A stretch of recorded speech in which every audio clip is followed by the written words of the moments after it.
Alright guys, sa mapagpalang araw sa inyong lahat, meron tayong reaction video dito sa ating update sa election. Kung ano na nangyayari sa election. At ito ay may sugatan, 5 sugatan, 2 patay sa pamaril sa Datu Odin. Ayan, Sinsuat, Mindanao del Norte.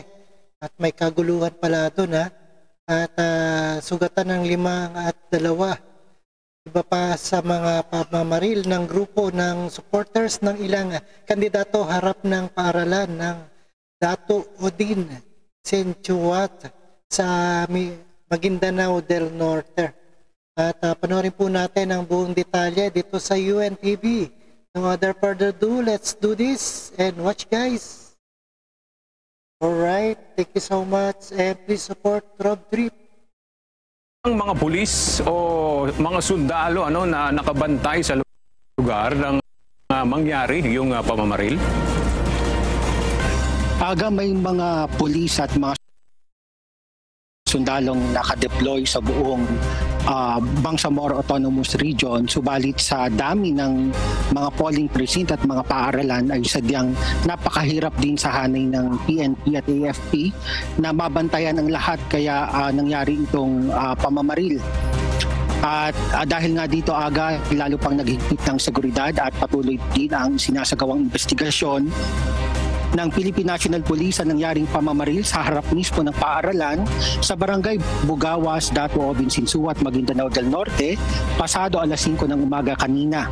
2 ang patay habang 5 naman ang nasugatan sa insidente. Ang mga biktima ay mga supporters ng mga kandidato sa nasabing barangay, kaya't maituturing itong election-related violence ayon kay Datu Odin, Sinsuat, PNP Chief Colonel Esmael Madin. Ayon din sa PNP, mga magkakamag-anak lamang ang naglalaban sa eleksyon sa naturang barangay. Sa ngayon, aga ay ililipat sa isang covered court ang nasabing eleksyon. Subalit hanggang ngayon ay hindi pa din nakakapagsimula ng botohan dahil wala pa ring mga Board of Election Inspector. Samantala aga, pinaigting na din ng PNP at AFP ang seguridad sa ilang bahagi ng Lanao. Ito'y matapos na barili ng isang lalaki sa barangay Poktan, Butig, Lanao del Sur kaninang umaga. At batay sa inisyal na impormasyon, ang biktima ay tumatakbong kapitan sa nasabing barangay. At nagdulot naman ng matinding takot at agad nagsitakbuhan ang mga botante matapos ang sunod-sunod na putok ng baril na naganap sa isang polling precinct sa bayan ng Tugaya, Lanao del Sur kanina. At yan muna ang update sa ilang bahagi ng Mindanao. Balik sa iyo, Ang.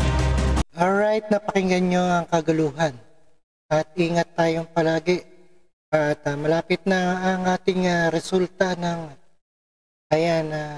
ating binoto bilang kapitan. Ayan, isang mga kagawad, 7 kagawad at SK. Ayan, thank you so much sa inyong lahat. And keep safe and healthy and peace out.